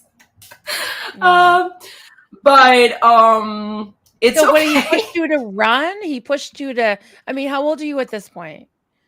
Like you didn't have to like join a team, right? He was just making you do physical activity all the time. Yeah, Did you have to basically. join a And team? then well, it's basically I joined like CrossFit, which some Oh, people okay. would say is a bit cultish, which Yeah. yes, I could I've like, heard that. it, I, that needs a just, whole thing on its own. I Like know. I'm not even gonna I'm I'm not zoning even in gonna on get into that.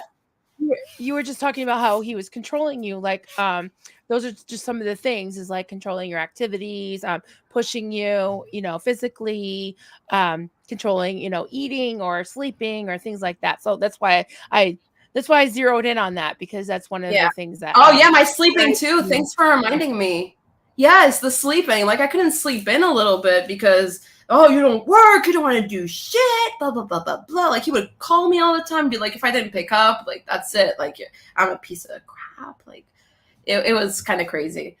But I'm all good now. Okay, I'm fine, guys. Don't be worried. I'm just telling my story because I think it really can like help other people. But I'm Oh, like absolutely. I've healed from that relationship in specific. I have healed, and like thankfully, I met someone eventually, after like learning to like be on my own and learning a lot of stuff about myself. Because after the breakup, eventually I got like a crash course. I think a lot of us did because of COVID pandemic, but I got a crash course on how to be alone.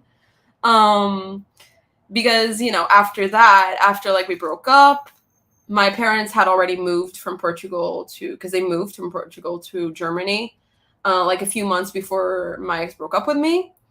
And then a month later, my grandma passed suddenly. And then 2 months later, COVID. And then we had to be at home. So I was like in a village by myself in a house for a bunch of months. And so that was like a crash course on like who am I? What am I doing here? Blah blah blah. Yeah. And I learned a lot. Like it was super super hard, but I learned a lot, and it helped me like heal and learn a lot of shit about me. And yeah. Uh, and then a few years later, I met my current boyfriend, and when my parents decided to come back to move back to Portugal because of the whole housing situation, which could be like another whole hour of talking. Um, and he like he realized like how bad it was, and he kind of gave me like an exit, like if you need, like you don't have to like be in this, like I can help you, like you can come to my house, like. And I was like, yeah, but I have my cats, like I don't want to like impose, because it's like it's children, like my cats are children, they're not, they're little babies, like So my your cats parents, are not to like interrupt, babies. but I just want to get this Yes, straight. yes, So, yes, yes, yes. your parents moved back in with you at that point. They moved from Yes. Germany to Portugal to live with Yes. you in your house, and they were making Yes. it unbearable, right? And then They your made it boyfriend unbearable. Your boyfriend was Yes. giving you an out to basically leave your own home because they Yeah. had come in and And taken taken over? control of it. Oh. Yeah. Because basically the plan, their dream, like their life dream, was to own a house. That was their life dream. So I'm not gonna judge that, okay? Let's just take a moment to absorb that information. The dream of their life was just owning a house. That was it. Okay? There's no more not like being happy or something. No. Just owning a house. Okay. And apparently they just didn't have a good credit score. And so, because I was guilt tripped for so long, thinking I owe them so much for my life, I asked for credit under my name to buy them a house. Not that I could afford a house, but I asked for credit under my name. And the thing was, okay, I'll keep the house. I'll stay in the house for a few years while you guys are still there in Germany. But then when you come back for retirement, I will eventually just, go live my life, just leave, and you can just stay here. But they decided to come like 3 years earlier than planned. After I told them like that's not a good idea, it's not like I just had a terrible feeling this was not going to go right, and it didn't. Like I had to go live in the attic of my house, take my cats there. I was living in What a are you, very like small Anne Frank, space. in the attic with the cats? That's terrible. Yeah, and the attic wasn't like it was low ceiling, so like I got used to like just walking like this everywhere. In your own house, you're living in the attic. Yes. So then I decided to, we decided to. It was sudden. Like if a week before I decided to leave, if you had told me, Jen, you're gonna leave your own house in a week, I was like, no, I'm not. But it was like the last drop, like when you just had enough, when it's just so much bullshit, when it's just when you just start seeing the people for who they really are, and I think a lot of people that got out can relate. It's like you just can't anymore. Like you can't fake it anymore. You can't even look at them anymore. You need to get out. Like you really need to just escape. And so, and the thing is, like, she was super controlling, so I couldn't even spend like a day upstairs, like in the attic, even with a guest, like even with my boyfriend over. Like I couldn't spend a day in the attic without like showing my face at least like twice during the day to be like, I'm here. Like because she would be like calling me. She'd be like downstairs and calling me like, where are you? Where? I'm like, my car is parked in front. Like I am here. I'm in the attic. And she would be like, you don't care about me anymore. I'd be like, no, actually, I have a guest. And also, I'm finishing writing my thesis that I've been working on for the past like 4 or 5 years. So I need some space. No, space? No, you don't. You need me. That's all you need in life. So like for me, it was just, and it's the last drop. So we decided, we planned to exit. And like it was all secret. Like when they went to work, the plan was, a van would come to like fill the van with like my essentials, the things I could bring, like pretty much a replay of like when my mom left my dad when I was a kid. It was like a replay of that extremely traumatic moment. Yeah. And like, leave. And, with a little help of one of my aunts. She helped with the move. Because she knew what was going on, and like, yeah, she helped me. And we in 2 hours we filled the van with anything we could. We filled the car with anything we could. And I was out of there, and we drove to the highway and came here, and that was it. And that was how many months ago? That was fairly recent, 3. right? Yeah, it was 3 months ago. Months. Wow. Yeah. You're amazing. There's people keep saying no. how. No, I mean for but, you to be, and then you started your podcast. How long after that? A month, like a month after that. So 2 months you've had your podcast, and yeah. How has it been? Like, what was the process of starting it, mentally and logistically? I mean, how did that come about? just I already knew that I wanted to do the podcast. So while I was still at home, like the plan was always like, I'm eventually going to tell my story. I'm eventually going to tell my story. But then, and I have to say, I'm going to talk about Kelly now because one of the things I did before I decided to move to like leave to escape, was watch her series of 7 episodes about Scientology, and that's where like a lot of things in my head also clicked because I realized like I wasn't in Scientology, but man, like the manipulation, the brainwashing, the gaslighting, the making people believe in the most absurd things and then making them feel guilty for it. Like even the whole thing about, people actually being in debt even after them leaving. I was like, shit, like I'm in debt thanks to them. Like if I can't even like break up with my own parents because I literally have a credit under my name, and if I break up with them, I'm left with a credit, which is what's happening now. But that's another story.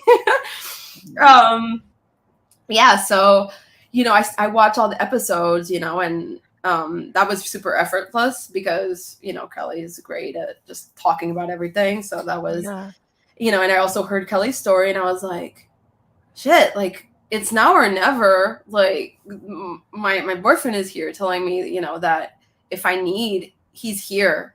Like it's really hard for me to accept help. I've never done that before. Like, accepting help. Like I thought it was kind of like humiliating, to accept help because I had like the sense of pride of I can do everything by myself. I can suffer by myself. I'd rather suffer than get help.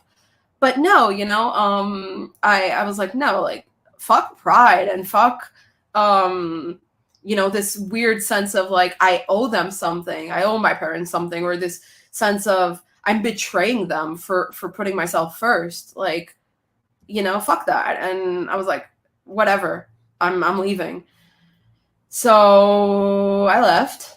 And then my thinking was I'm gonna leave, but I'm not going to kick them out, although it's my house, because I don't want to like rip out the last shed of like dignity out of them, because like that would be super humiliating to just like, kick them out of the house. So my plan was, okay, I'll just give them like a renting contract, and if they want, they can just rent. But then like I realized very fast like that wasn't going to be a possibility, because first of all, they didn't want to, because that would be more expensive than just paying the credits, like the monthly, like the mortgage. And yeah, I was reading. Oh, come on. No. Everybody's brave here. Everybody got out and is a survivor. Yes. Yes, the Iceberg series. It was amazing. Like it really, like I felt so empowered. I was like, all these people are doing it. They're alive. They're they can do it. They're surviving. People are surviving like things that are as bad or even worse than this. And like I'm still young. I have an out. Like I can't I can't hide from like this reality, well, I need to like grab the bull by the horns. I know that Kelly did those Iceberg series while being, in the house, during COVID, and probably having no idea. I don't know if she's still in the chat. I won't embarrass her, but she's really helped so many people. Even like her series was the first one that my husband actually sat down and started watching, quote, TV-ish stuff with me, because before it was like my thing, but then he just adores Kelly, and he sat down and watched, all 7 of them all in a row. And I remember PTS Jeff, we call him, PTS for life. Her series was part of what really helped him to just deconstruct and deprogram and understand what happened to him. So Kelly, we love you, and it really inspired me. Yeah, I mean, that was the thing. Like after I left, I messaged her. I was like, it really, you really inspired me, and this is my story. I'm here to share my project, blah blah. And then that was like one of the first things I told her. I was like, your series like totally inspired me to like grab the bull by the horns and just go for it. Man, that's like, wow. No, that's amazing, and that's why I love this space. I love to connect with survivors, and I'm looking at people in the chat, and I'm trying not to cry because there's like a whole therapy session going on in this chat with everybody other hugs and relating to your story. So you're Oh man. sorry, guys. I can't Oh help my it. god, don't cry. You're Really making me nice. cry too.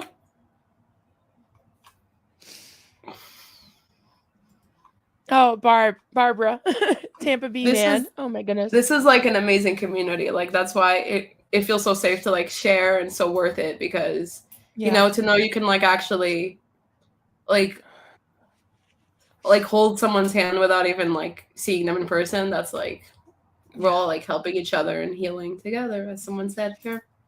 Yeah, I love this. And then we have comic relief. Hi, Denver Stevo, lover boy. No,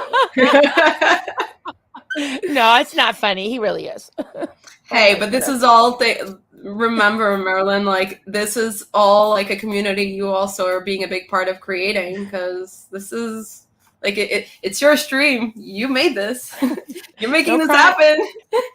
It wouldn't be SPGV if there wasn't any crying. No crying in baseball. Well, we're not in baseball, so I'm laughing to counterbalance the tears. Actually, I can't cry with tears much.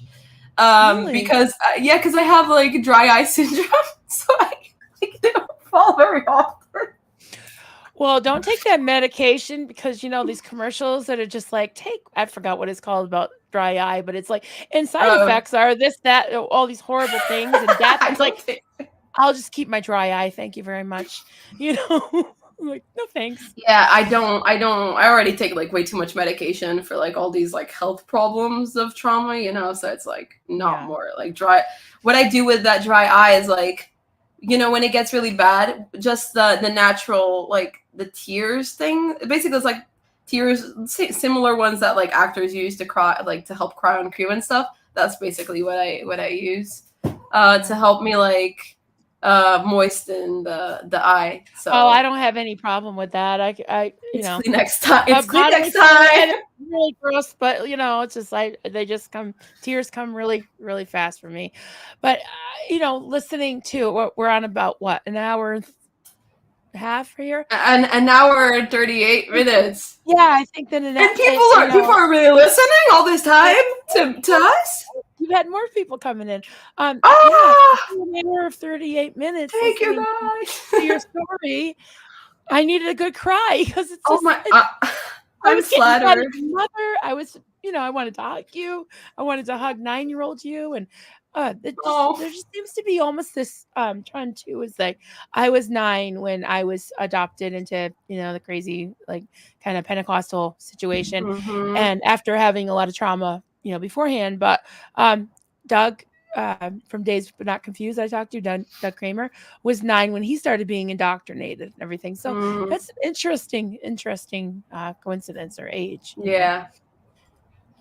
Duncan, put your pants back. Oh, never. He probably is wearing. Oh, yeah. When you're on SPG, hang out, he does. Someone else also wants to be a comic relief. What kind of cheese is not yours? Here, Aaron S. said, I can be here for comic relief. What kind of cheese is not yours? Nacho cheese. I love that joke. It's to compensate that I didn't have. Nacho cheese. Yeah, dad jokes. There you go. I love that. That's cute. That's the only kind of dad I like. Jokes. Dad jokes. Dad jokes. I have an uncle that has those jokes in abundance. I love that jokes. Hi, Michelle. Hi. My friend Michelle. All of our friends are here. Oh, Kleenex time. Kleenex. Hoping we mend our hearts together. Absolutely. You can crochet our hearts together. Yeah, I did have a crocheted heart somewhere. Like right. Oh, where'd it go? Oh, we have a visitor. I was squeezing it. Aw. Emilia. This is Emilia. She is my emotional support cat. Not saying that my other one isn't, but he's more of a baby himself. He needs emotional support himself, but she's just my little baby emotional support cat. Pretty. She's saying hi to everybody. I've seen her in your videos, so everybody subscribe so you can see Emilia in the videos. And look at these toes, guys. Come on. Come on. Isn't it cute? And she loves this. Like, I'm not torturing her. She loves being grabbed like this. Yeah, so if you want to see more of Amelia, everybody, please She's subscribe to the adorable. at Ego Next Door. Yeah, so I He's start like, things. oh, look at me. Have you heard our friend Joel's stories about rescuing kitties? Oh my goodness. I've gone through a whole box of Kleenex just listening to his cat rescue stories. Amazing. Really? Oh, Yeah. I think I've read once, like on a chat, on like a live chat, but I never like actually, He always, well, so many times, a week, like that's what he does. And so many cats have been rescued from terrible situations, and I'm like blatting. And then he named one Marilyn, I guess after me, because it was found in a burnt building with some burn wounds, and he nursed her back to health. And he said she was a feral cat, and she just needed some TLC and to heal her burn wounds and to get her to get along with the other cats. And I said, yep, sounds like me. I'm a little bit feral, but once you get to know me, you can, like, I'm very friendly. So I relate to Marilyn, the feral kitty, because oh gosh. I love kitties too. I've rescued a few. It's not my, it's not, unfortunately, I can't rescue anymore. But yeah, just, that's amazing to do that. Like he does that like weekly, like rescuing kitties? Whenever he gets a call. Yeah, he's got some rescues, I think now. Some he actually keeps, and some he finds forever homes for. So that's so nice. I love rescue yes, stories. Evelyn, this is the same with us. I would be surrounded with kitties too, but I only have 2 puppies. I'm more of a dog person, but only because I'm a little allergic to cats. Yeah, my husband is, and my place is too small to have clean enough litter box. I actually like them equally. Yeah. Yeah. But I have like an automatic cleaner. I have an automatic pooper.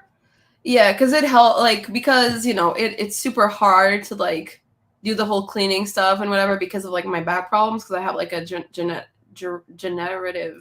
I can't talk anymore. Generative like disc disease thing, and I have like a fracture, like a permanent fracture on my spine.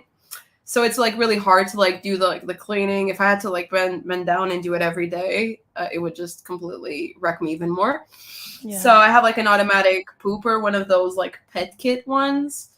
So you don't only need to like wash it once every 2 weeks, and you basically add the sand, and it automatically every time they poop, it checks like the weight, so it knows that there's poop there, and it rotates, it cleans, and comes back. Oh wow. And yeah. So like I find that very practical, especially for people that have multiple cats, because usually it's necessary to have like more than one box and stuff. So with the automatic kitty pooper, it's super easy because you don't even need to like worry about changing it all the time and stuff, and it's super clean and hygienic. So yeah, the robo litter boxes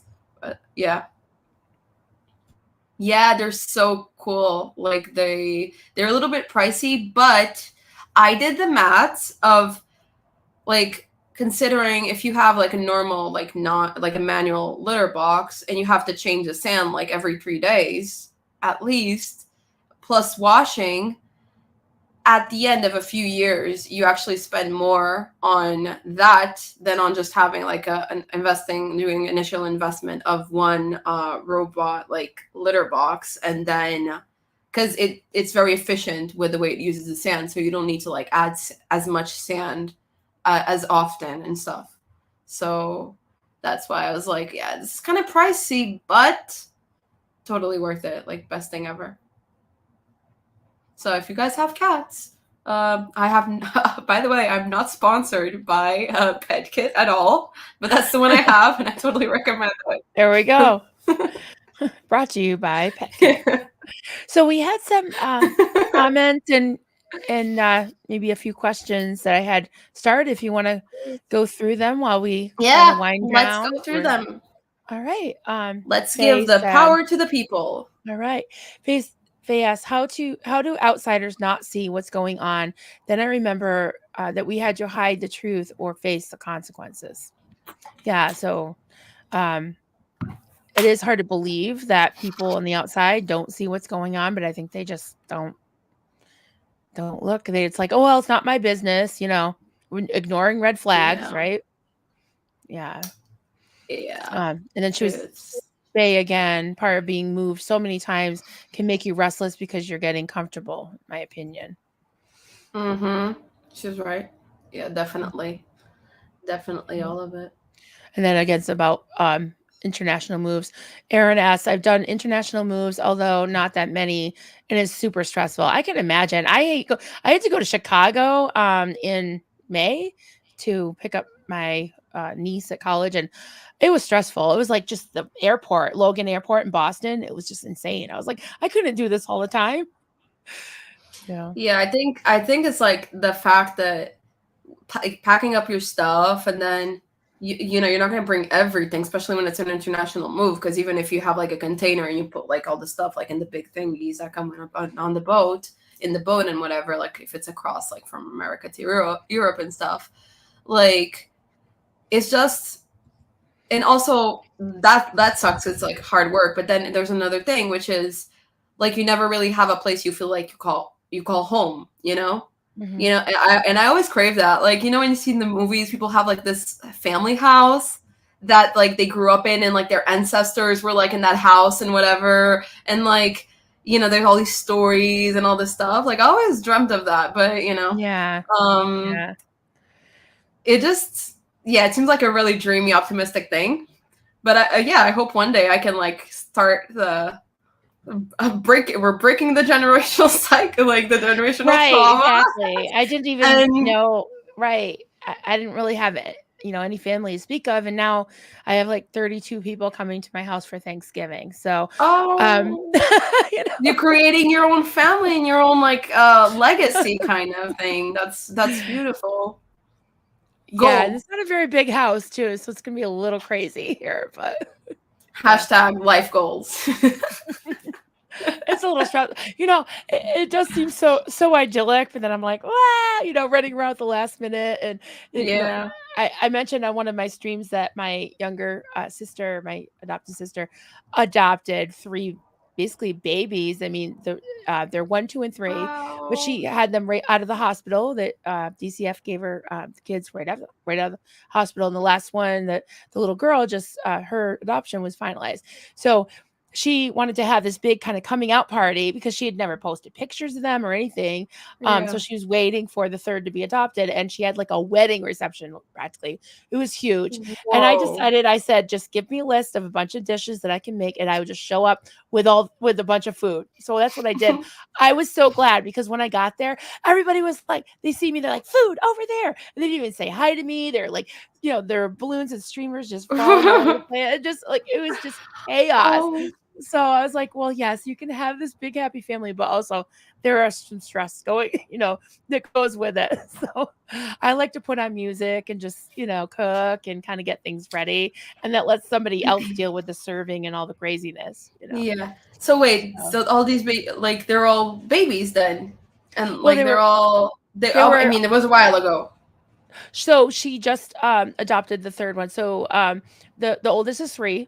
So his adoption was finalized about a year ago, and then she had gotten another little boy right out of the hospital.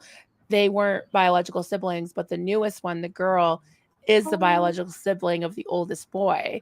So they're very close in age, and the that's middle cute. child isn't biological sibling, but they're just, the nature versus nurture. She's so nurturing, and she was totally meant to be a mom. And I love being Oh an my god, auntie. that's I beautiful. just I just go and like sit in a chair or even like crawl on the floor and just lay there, and they just pile on top of me, and they call me Auntie Gaga. Like, I don't know where they got it from, but I just like to think of it as like Lady Gaga, like Auntie Lady Gaga's Gaga for here. sure. Yeah.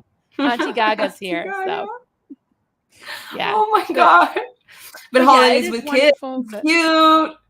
it is Holidays cute, with but it's kids. cute and a little chaotic too, I'll tell you, you know.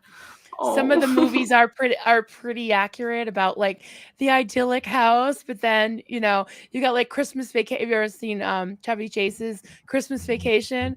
It's like, you know, I did. the colonial house with all the lights, but then inside everybody's like, you know, arguing and stuff. It can happen. Yes. Yeah. Oh, how So nice. anyways, we had a few more. Oh, Tiff Yes. wanted to know degenerative disc disease. Is that what it is? Yes. Yeah, basically it's like I have a fracture, but then I also have like hernias, and then like the discs are like all messed up, and then like the bones have like these holes in them, like in in all the spine. Like basically when the doctor saw like my first MRI, he said, "Wow, like you have a spine of a 80-year-old person." And I was like, Oh my goodness. my spine is wise. I have to laugh. I'm not going to cry about this. I mean, what am I going to do? You have an old, your spine has an old soul. Yeah, I It's get an it. old soul. So that's where the wisdom is.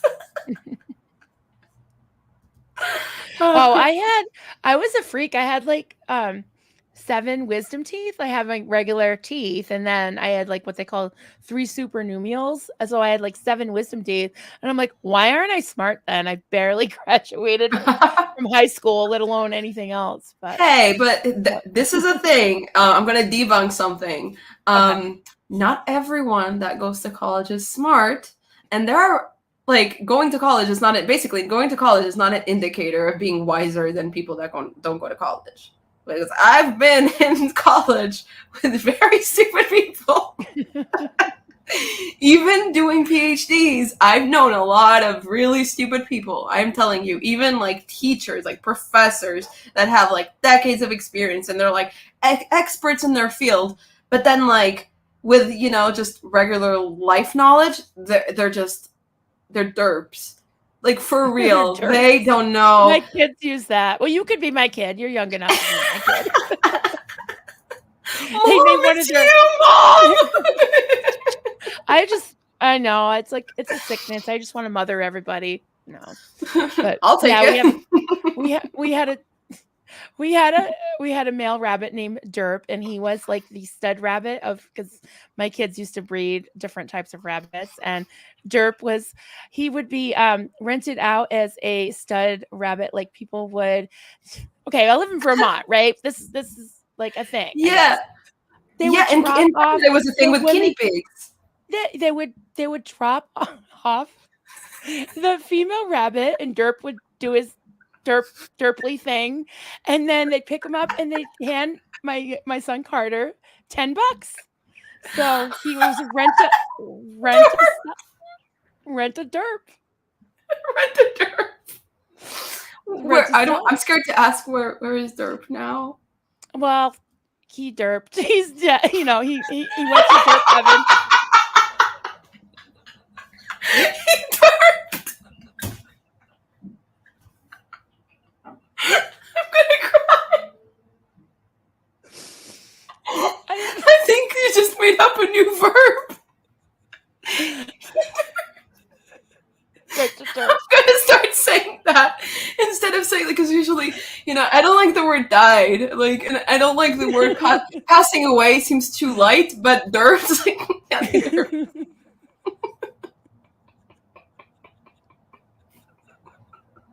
All right, guys. Oh my god.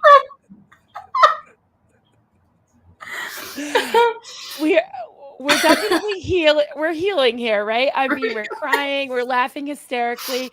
I have not even peed a little, so I'm really grateful for that. Because you told Me neither. And I'm a professional peer too, like you. Me too. Yeah, it's coming up on 2 hours. That's my timer. You should have a little bucket. I have a little outhouse like outside my window. Oh my god. Oh, So God. a couple of last comments here. about the surveillance. That was Oh yeah. really fucked. That's fucked up. Lack of trust is a major red flag. Control tactics. That's not a relationship. And that's my husband, by the way. Duncan Yeah. Koenig. Yeah, Yeah. this surveillance is kind of creepy. Like, I think it made me kind of just because my father, like after the divorce, he would stalk me like in school. So like I was a bit paranoid because of that. But after like I found out that kind of surveillance thing, oh my gosh, like I think I've always Yeah, that's a had like a little betrayal. bit of a paranoid side like to my personality because of that. Like, always like, is someone watching? Is someone watching? You know. Oh, so messed up. But yeah. Oh Oh, yeah, Yvonne had. Yvonne is saying, Yeah. I was also raised in home. Oh, that was 100% recorded. It's a total violation. Yeah, I don't understand, like, because that's not even caring. That's like they do that to protect themselves and Right. they do that to control you, to control the image you have of them, pretty much, to make sure that they, yeah, that's what I've learned is like these narcissistic parents and stuff. They want you to be their number one fan, and they will totally go to great lengths to like control everything to make sure that's the image you have of them. Like, it's crazy. Like the lengths these people go to control that is crazy. Yeah, they isolated you too because alienating you from, the outside world, like making you work instead of doing normal things like going for coffee with your friends, in college. And also, like, I'm sure, like, when you found out you were being surveilled, all of a sudden, you're careful what you say and probably withdraw. Yeah, I was like super scared, and then even as an older person, like as an adult, like every time they would come like for Christmas or like on like summer holidays, come from Germany to the house, basically to spend holidays. It was always scary because I would always be like, oh my god, are they listening? Like, is she behind a door or something? And it was always like this fear of being controlled, and which was because, like, at a certain age you don't need to have like a whole like schedule, like a schedule to have breakfast, a schedule to have lunch, a schedule to have dinner, and then if you don't do it because you don't feel good and stuff, especially me with my injury, like a lot of times I couldn't like get up or like go have lunch or have dinner. I just didn't feel like it because, like, because of the trauma I have like a lot of stomach problems, a lot of like headaches, migraines, all that kind of stuff. And sometimes I just can't, I don't feel hungry or whatever. Oh, that would be like a personal insult, to even stay in bed because I'm sick. Oh no, you're coming because I cooked. You are going to eat even a little bit, or else you are offending my whole existence, And that's what narcissistic parents do, is like not give you space. And that was like the biggest one of the biggest things that like really clashed and like really helped me like wake up and helps me still not, when I go into like these moments of doubt of thinking, no, I'm just a horrible person. I went no contact with my parents. I abandoned them.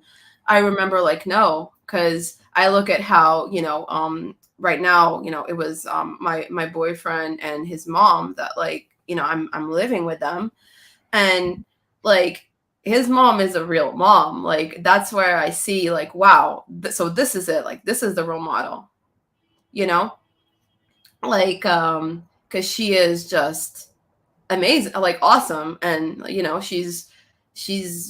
she grew up like in the same generation or even a little bit older generation than my mom's, and she's not as controlling, she's not as any of that. There's like not that many formalities and schedules and stuff, and she doesn't force conversation. She's just a real mom. And like the fact that we're talking about someone that, like, she didn't know me in person, and when my boyfriend was like, I think Jen has to move in, she was like, of course, like, no problem. It's like, but she has 2 cats, and she was like, they had never had pets for like a long time, and she's a little bit allergic to cats. She was like, there's no problem, like whatever it takes for her to be safe. So like that kind of like kindness from a stranger, from someone that didn't know me at all. Like I could be anyone. Like I could be just a random ass girlfriend, like someone that's just, using him or whatever. Right. Like I could be a narcissist. And she like opened her doors to me and like we've had deeper conversations, me and her, than I've ever had like with my mother or with any of my parents. Like, and I've been here for, 3 months. Yeah. And like there are kind people out there, and like this was like a big example of that. Also, like with the whole SBTV community and seeing all these people that you really see kindness, like, and it really helps to like when there's like dark days to look at the this community and be like, no, like I'm not gonna give up. Like there's all these people surviving and fighting. Like there's no way I'm giving up now. Like, and your story is so parallel to my cult story. I mean, the isolation, the abuse, the narcissism, all that stuff, the fear of the outside world, like going out in the outside world and being so shocked that there's decent people out there. Yeah. After having, and it feels being so controlled for so long. Yeah. Yeah. And like I was watching your interview with Doug, and like one thing you guys were saying, and he was saying, was that like, how it feels so like awkward to accept like kindness from other people. And like right now, like I'm unemployed, like I'm disabled, I'm unemployed, I have like all my life savings I'm spending on paying this credit that I didn't ask for at all, because they just fucked off, and I'm the one paying the stuff, and it's crazy. Like life saving is going fast, and so like I can eat and have a roof over my head in the winter thanks to my boyfriend and his mom that are doing this for me. They didn't have to, and it feels so like I want to give back so bad. Like I'm not used to having people do these things for me. Like, man, like even just basic stuff. Like I was so used to just being me, the mom of my mom, and fending for myself and just having to do things, that like accepting that kindness and seeing that like I don't, I tell my boyfriend, I'm like, I need to give back. Like I need to do something. Like, she cooked dinner. I need to do something. I need to give back. And it's like, no one is doing anything for you to give back. Like things happen naturally. I'm like, but how? It's like, it used to be currency. Like if someone does something for me, I have to give back. Like I talked and they listened. Like they didn't roll their eyes and then tell me to shut up. They actually talking. Like people are listening. They're not telling me to shut up or telling me that I'm annoying or slapping me in the face. I don't know. Or like, what? Right. Yeah. You almost have to relearn how to act, out in the outside world, because with me and I can imagine, you're basically in a cult of one or three or four or whatever. And that's like because of the isolation and all the control, that's what So when you go out in the world, it's like it took me a while to even have like the vocabulary to understand and express what had happened to me, and to kind of get to know like what is normal, or in our case it was called worldly, but it's just so all weird. the threats and all the fear, being on the dung heap and all that stuff. Now I'm like, I love it. I love the dung heap. Give me some more. But there's a couple more. So weird. There's a couple yes. Comment. Oh wait, I wanted to end with that one, Joel. Faye said, when family hurts more than helps, walking away is sometimes the best thing for everyone, again, in my opinion. So you had to come to that and just be like, I need to leave. Because I left and then I basically blocked them everywhere, because I know that, because I always had this idea that leaving was just like, you're like, fuck this shit, I'm leaving. And then like, you just leave, like, you just fly into drive into the sunset. Oh, but no, I didn't realize like the guilt, the periods of guilt. You're like, oh my God, was this right? Am I hurting someone? Oh my God, I'm hurting her. How is she? I would be like, oh my God, how is my mom going to cope? She's going to suffer so much. And I'm like, no, she's not. She's not going to suffer because she misses me. She doesn't care. Like, what the hell? What am I thinking? And then like there's guilt. And then like all these feelings. So I knew like I had to Go block through a whole them, gamut. or else they would like make me feel super guilty and do the acting super nice, like, which is a manipulation tactic called hoovering. So they would like be super nice. Duncan listened to that. He was like, "Oh, you gotta listen to the hoovering part." Yep. They would try to like suck you back in. Yeah. And once you're back, they go back to being the absolute worst people on earth again. Yep.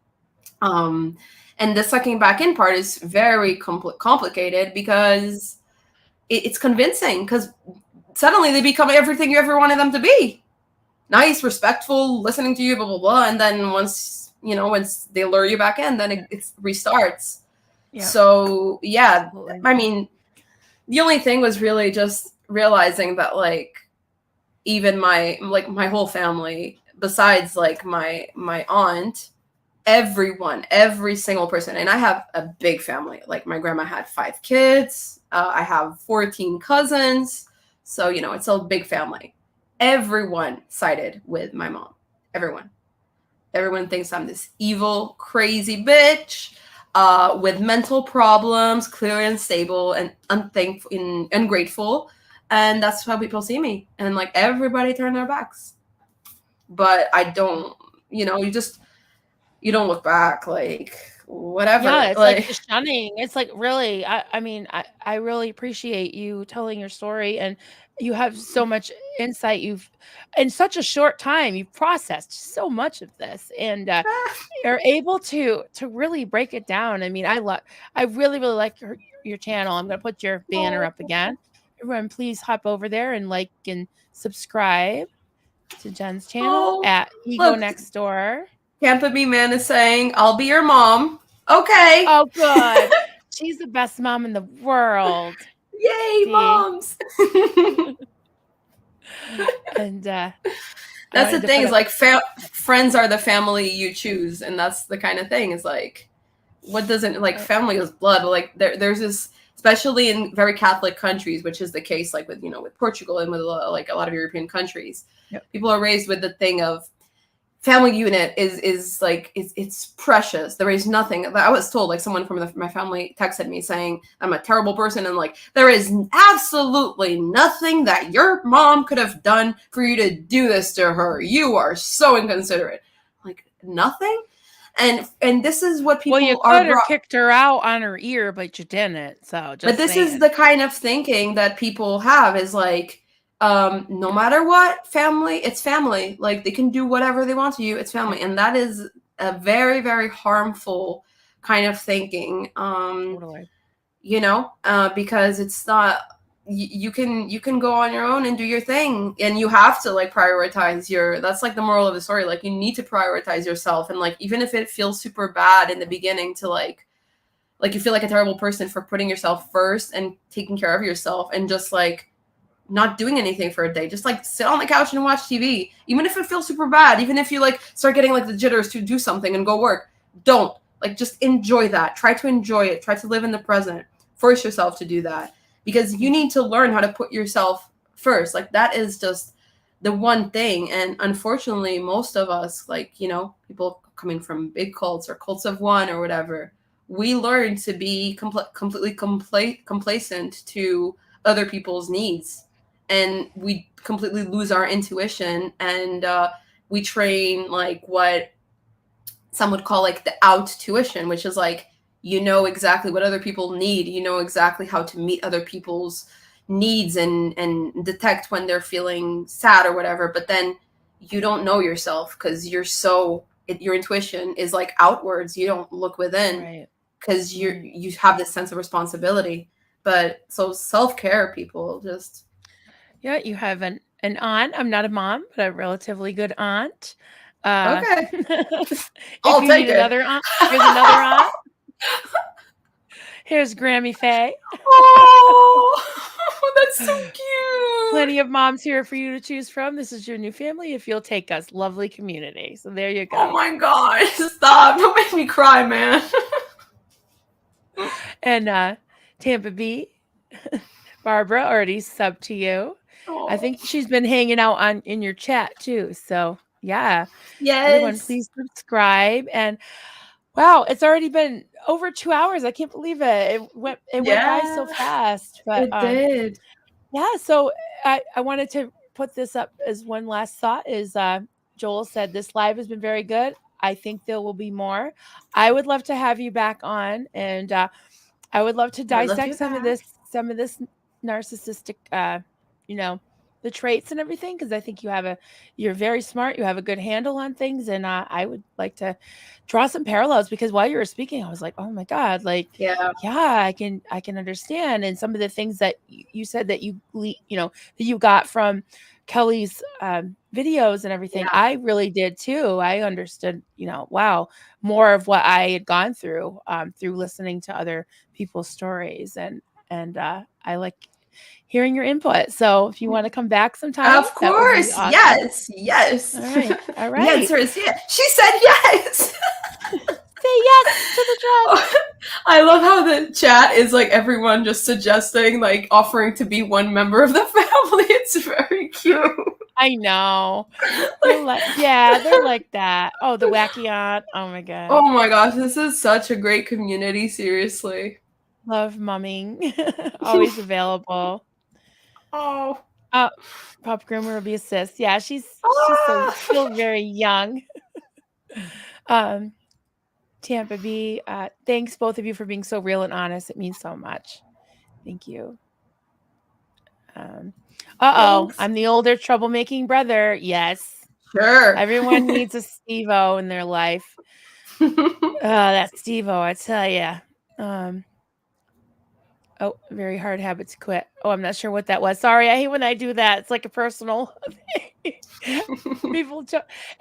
is like I want my channel to be like, the place where everybody kind of gathers with their coffee and hangs out and Oh talks about yeah. things. And I already had my full coffee, but mine's cold, here. but I don't care. I just drink it anyways. Cold coffee is good too. Yeah, it's coffee. All right, everyone. Thank you so much for hanging out with us. And Thank you. I think I'm gonna do a morning musings tomorrow. Probably about 11 o'clock ish my time. And I already came up with a title, Morning Musings with Marilyn. And I think it's gonna be music, minstrels, and mind control. So how cults and spiritually whacked out, churches and different groups use music to manipulate. So because it was a big part of my life. And we can talk about, like, things like chants and stuff like that. Sometimes those, not that they're bad, none of that music is amazing, it's not bad, but cults will kind of use that. So yeah, stay tuned for that. And thank you so much, Jen. Everyone Welcome. Thank you for having me. Go next door, and we'll talk to y'all next time. Thanks for having me. Bye, guys. Bye.